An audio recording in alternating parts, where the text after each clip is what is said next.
안녕하세요. 이투센서 강남 전략실장 이찬이라고 합니다.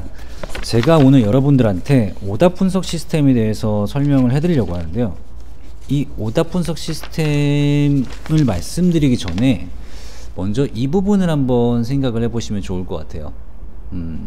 성적 향상, 이거 어떻게 해야 할까요?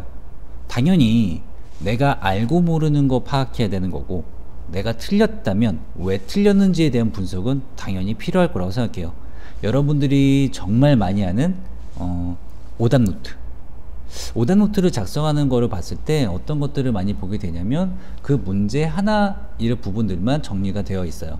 근데 이제 그 오답노트들이 실질적으로 분석을 해봤을 때는 분명히 겹치는 오답에 대한 공통된 원인이 있는데 그 부분을 잘 파악을 하지 못하는 것 같더라고요. 그래서 저희가 실제로 이 오답 분석 시스템이라고 하는 거를 구현을 했고, 그걸 통해서 학생들에게 많은 도움을 주고 있습니다. 작년에도 그렇게 했고요. 그래서 작년 이 샘플을 한번 제가 여러분들한테 보여드릴게요.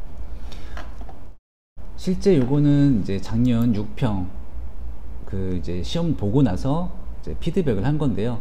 이제 참고로 이 과목은 국어입니다. 국어인데 이제 보시면 이 학생 같은 경우를 보시면요, 답을 맞추기는 했으나 고민하다가 대충 맞았대요. 결론적으로는 잘 모른다는 거죠. 그러면 왜 모르는지에 대한 것도 본인 스스로 고민이 필요할 거예요. 그래서 그 고민에 대한 것도 본인이 쓰는 거예요. 그렇게 되면 이 부분들이 계속 남아 있을 거거든요. 시험을 볼 때마다 어떤 선지나 혹은 어떤 이유에서 내가 이런 고민들을 했는지를 기록을 해오기 때문에 그런 부분들을 수시로 계속 확인할 수 있고, 공부할 때도 평상시에 그 부분을 고쳐나갈 수가 있을 거예요. 그 다음에 또 다른 것 중에 하나는 뭐냐면 저희가 이제 고민하다 뭐 대충 맞았다 뭐 이런 부분들도 있지만, 정확히 풀었지만 실제로 그걸 나타낸 친구들도 있어요. 그래서 실제로 여러분들이 이 부분을 사용하실 때 저가 개인적으로 여러분들한테 좀 추천을 많이 드리는 거는, 이렇게 쓰는 것도 좋고 그 옆에 있는 요 정답률 있죠. 이 정답률을 활용하는 것도 전 굉장히 의미 있다고 생각해요.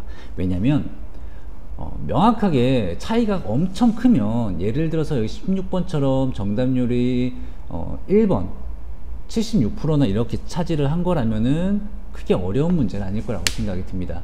그런데 14번 보면 1번과 2번에 대한 정답을 선택한 학생들의 비율을 보면 51%, 25%, 2번을 선택한 학생들이 굉장히 많은 편인 거죠.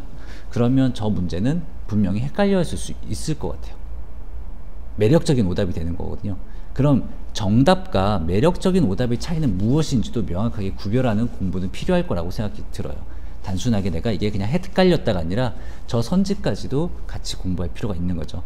그런 식으로 공부를 하다 보면 정답과 매력적인 오답을 분명하게 시험장에서도 이렇게 구별해낼 수 있어서 아마 성적 향상에 많은 도움이 될 거라고 생각합니다. 이상으로 오답 분석 시스템에 대한 설명을 마치도록 할게요. 감사합니다.